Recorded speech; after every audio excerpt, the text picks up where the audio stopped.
Seguindo com a ideia, vamos criar nossa primeira classe de orientação a objeto, claro, em Java. Então, o que nós precisamos fazer é criar uma nova classe. Vou colocar aqui classe pessoa e vou clicar aqui em Finish. Percebam que, diferente da classe app, eu não estou colocando o método main dentro do corpo da classe. E se dá o fato porque essa classe aqui vai ser uma classe de definição de objeto e não uma classe de execução de aplicação. Então, seguindo a mesma ideia, né, que a gente já até demonstrou lá nas videoaulas sobre orientação a objeto com C++, nós temos basicamente dois tipos de informação que vão estar presentes dentro de uma classe. Nós vamos ter os atributos e nós vamos ter os métodos. Então, um atributo, vou até botar aqui um comentário, atributos, ele vai seguir o seguinte padrão: um modificador de acesso, que nesse primeiro momento nós vamos utilizar somente o public, seguido o tipo primitivo que nós vamos armazenar dentro desse atributo, o tipo de dado que esse atributo vai guardar e o nome dessa variável, né, desse atributo. Então, no caso, por exemplo, se eu quero colocar uma string pública com o nome, eu posso botar assim, public string nome. Vamos supor que eu tenho mais de um atributo que é do tipo string, né? Por exemplo, assim, o CPF, por exemplo, string CPF, né? E eu quero economizar linhas. Eu posso simplesmente simplificar separando o atributo com vírgulas. Então, no caso, nessa linha, o Java vai criar um atributo tanto chamado nome, quanto um atributo chamado CPF do tipo string com modificador público, certo? Mas por questões de costume, eu sempre prefiro deixar dessa forma, porque fica mais organizado no meu ver. Ambas as formas estão corretas, tá certo? Vai dar certo do mesmo jeito.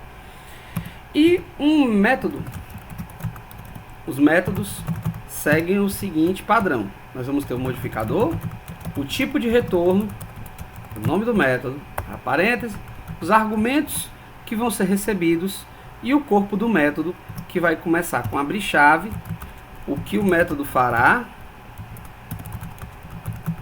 e vai terminar com o fecha chave. Observem que eu tenho que fazer isso dentro da delimitação da própria classe. Eu não posso fazer fora, porque se eu fizer fora, eu vou estar fora do bloco da classe, então esse método não vai fazer parte da minha classe. Então eu vou colocar aqui, por exemplo, vou colocar aqui mais alguns atributos: public int idade, public float altura, public float peso. Acho que aqui já é o suficiente.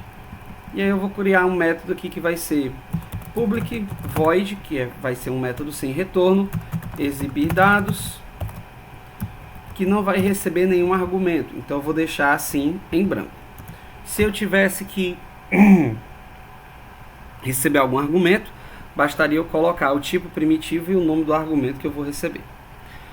Então, basicamente isso aqui vai fazer um sysout. Eu vou digitar sysout tudo junto, segurar a tecla Ctrl, apertar a tecla espaço, o Eclipse vai completar para mim. Então, sysout, nome do objeto, por exemplo, uma concatenação com a variável nome, o atributo nome. Aí aqui a gente vai usar a variável de referência desse nome, né, no caso. Outro sysout com a idade, por exemplo, idade, uma concatenação com desse ponto idade. Então vamos lá. Eu acabei criando um par de parênteses aqui que não precisa. Então vamos lá. Agora que eu já tenho minha classe definida, eu preciso entender o seguinte: essas duas classes estão na mesma pasta, que é o pacote padrão, que é um pacote virtual, ele não existe na prática, criada pelo Java, certo? Então tá aqui essas minhas duas classes, e por elas estarem no mesmo pacote, no Java em particular, eu não preciso fazer a importação. as classes que estão dentro do mesmo pacote, elas já se enxergam automaticamente. Então o que é que eu vou fazer? Eu vou simplesmente criar uma instância da classe pessoa aqui dentro. Então vou botar aqui, por exemplo, instância. Vai ocorrer da seguinte forma: nós vamos ter um modificador, certo? Aliás, perdão, o tipo de dado, né, que no caso vai ser a classe, o nome da instância igual a new e o nome da classe, abre e fecha parênteses. Então, por exemplo, se eu quero criar uma instância de pessoa, vou botar aqui pessoa Pedro é igual a new pessoa. A partir do momento, Pedro vai armazenar todos os atributos e todos os métodos existentes dentro da classe pessoa. Então eu posso dizer, por exemplo, que Pedro.nome vai ser igual a Pedro Teixeira. A idade do Pedro vai ser 18. E para executar o método, tudo que eu... perdão, não é para estar em aspas, já que é um inteiro. Não é verdade? 18. Então vamos lá. Então para executar o método, eu vou botar aqui Pedro.exibir dados e ponto e vírgula. Nisso, eu vou executar minha aplicação e vocês vão ver que ele está executando o método de acordo com o que está aqui na classe pessoa. Maravilha. E se eu quisesse fazer com que os meus usuários preenchessem essas informações, ou seja, os valores seriam atribuídos através de entrada e saída de dados? Bom, aí no caso a gente precisa complementar um pouquinho essa classe, primeiramente fazendo o import da classe responsável por entrada e saída de dados, no caso, especificamente da entrada de dados. A mais básica que vocês vão encontrar vai ser a scanner, e eu vou criar aqui um public scanner layer é igual a new scanner, recebendo system.in. E aqui eu vou fazer o seguinte: vou dar um sysout, tirar o ln, digite o nome para ser armazenado,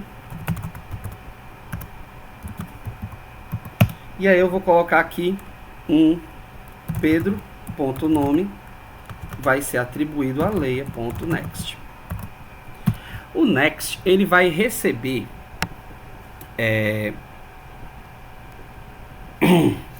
perdão, esqueci do static aqui na scanner. Aí vai tirar esse, pronto. Então vamos lá. O layer.next ele vai receber uma string, certo? Dados do tipo string. Mas ele vai pegar somente a primeira palavra. No momento que tiver um espaço, ele já não vai pegar mais. Então, no caso, se eu quiser pegar com dados, os dados de string com espaços, então eu preciso colocar next line. É similar ao getLine do C++ e ao input do Python, né? Que no Python não interessa se você vai pegar uma string com ou sem espaço, o comando é o mesmo, é o input, né? Então, no caso, para eu preencher a idade, Pedro.idade, precisamos pedir para o nosso usuário digitar a idade. Então, digite a idade a ser armazenada. Então, Pedro.idade recebe layer.next int, já que o atributo idade é do tipo inteiro. E por último, vou botar aqui um sysout mostrando informações do usuário e executar o método Pedro.exibir dados, que vai ser o método presente na minha classe. Então eu vou executar minha aplicação. Então aqui ele está aguardando eu digitar. Deixa eu só fazer uma pequena correção que eu acabei de perceber aqui. Prontinho. Era para ser só print, eu botei print ln. Então vamos lá. Está pedindo o nome a ser digitado. Então eu vou botar aqui Pedro Alcântara. Ele tem 22 anos. E aí, no caso, ele vai mostrar aqui as informações direitinho. Certo? Espero que vocês tenham gostado dessa aula. Na próxima aula a gente vai dar continuidade ao nosso estudo sobre orientação a objeto.